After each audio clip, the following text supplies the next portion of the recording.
इस वर्ष 7 सितंबर से पितृपक्ष प्रारंभ हो रहा है और 21 सितंबर को समाप्त होगा। पितृपक्ष में पितृ कथा सुनने से पितरों को शांति मिलती है, पितृदोष समाप्त होता है, वंश में वृद्धि होती है और परिवार में खुशहाली एवं समृद्धि आती है। यह कथा सुनने वाले व्यक्ति को भी कष्टों से मुक्ति दिलाती है और पूर्वजों का आशीर्वाद प्राप्त होता है। यह कथा दो भाइयों की है। बड़ा भाई धनी है और छोटा भाई गरीब है।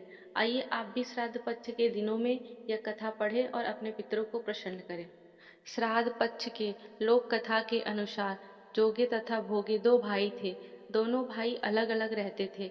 जोगे धनी और भोगे गरीब था, लेकिन दोनों में बहुत प्रेम था। जोगे की पत्नी को धन का बड़ा अभिमान था, लेकिन भोगे की पत्नी बड़ी सीधी और दयालु थी। पितृपक्ष आने पर जोगे की पत्नी ने उसे पितरों का श्राद्ध करने के लिए कहा तो जोगे इसे व्यर्थ का कार्य समझकर टालने लगा।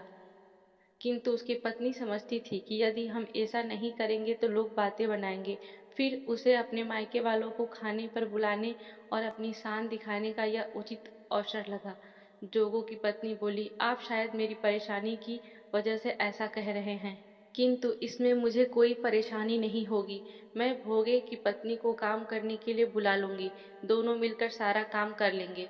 फिर उसने जोगे को अपने मायके न्योता देने के लिए भेज दिया। दूसरे दिन उसके बुलाने पर गरीब भोगे की पत्नी सुबह सवेरे आकर काम में जुट गई। उसने रसोई तैयार की, अनेक पकवान बनाए, फिर सभी काम निपटाकर अपने घर आ गई। आखिर उसे भी तो पितरों का श्राद्ध तर्पण करना था। इतना काम करने के बावजूद जोगो की पत्नी ने उसे रोका तक नहीं वह रुकी। शीघ्र ही दोपहर हो गई। पितर भूमि पर उतरे। जोगे भोगे के पितर पहले धनी जोगो के यहाँ गए तो क्या देखते हैं कि उसके ससुराल वाले वहां भोजन पर जुटे हुए हैं। निराश होकर वे भोगे के यहाँ गए। वहां क्या था, मात्र पितरों के नाम पर अगियारी दे दी गई थी। पितरों ने उसकी राख चाटी और भूखे ही नदी के तट पे जा पहुंचे। थोड़ी देर में सारे पितर इकट्ठा हो गए और अपने अपने यहाँ के श्राद्धों की बड़ाई करने लगे। जोगे भोगे के पितरों ने भी अपनी आप बीती सुनाई। फिर वे सोचने लगे, अगर भोगे समर्थ होता, उसके पास भी धन होता, तो शायद उन्हें भूखा न रहना पड़ता। मगर भोगे के घर में तो 2 जून की रोटी भी खाने को नहीं थी। वहां तो उसके बच्चे भी भूख से तड़प रहे हैं। यही सब सोचकर उन्हें भोगे पर दया आ गई। अचानक वे नाच नाच के गाने लगे, भोगे के घर धन हो जाए, भोगे के घर धन हो जाए। सांझ होने को हुई। भोगे के बच्चों को कुछ भी खाने को नहीं मिला था। उन्होंने माँ से कहा, भूख लगी है। तब उन्हें टालने की गरज से भोगे की पत्नी ने कहा, जाओ, आंगन में हौदा औदा रखा है, उसे जाकर खोलो और जो कुछ मिले बांटकर खा लेना। बच्चे वहां पहुंचे तो क्या देखते हैं कि हौदी मोहरों से भरी है। वे दौड़े दौड़े माँ के पास पहुंचे और उसे सारी बातें बताईं।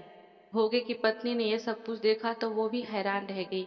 इस प्रकार भोगे भी धनी हो गया, मगर धन पाकर वह घमंडी नहीं हुआ। दूसरे साल का पितृपक्ष आया। श्राद्ध के दिन भोगे की पत्नी ने 56 प्रकार के व्यंजन बनाए। ब्राह्मणों को बुलाकर श्राद्ध किया, भोजन कराया, दक्षिणा दी। जेठ जेठानी को सोने चांदी के बर्तनों में भोजन कराया। इससे पितर बड़े प्रसन्न तथा तृप्त हुए। पितृपक्ष में जोगे भोगे की कहानी से यह सीख मिलती है कि पूर्वजों का सम्मान करने और उनके प्रति श्रद्धा भाव रखने से वंशजों को धन्य धान्य, सुख समृद्धि और आशीर्वाद प्राप्त होता है। साथ ही परिवार में सुख, शांति और खुशियां आती हैं। यह कहानी दिखाती है कि केवल धनवान होना ही नहीं, बल्कि पितरों के प्रति श्रद्धा और अच्छे कर्म भी जीवन में महत्वपूर्ण हैं। जानकारी अच्छी लगी तो वीडियो को लाइक एंड शेयर करें और चैनल को सब्सक्राइब जरूर कर लें।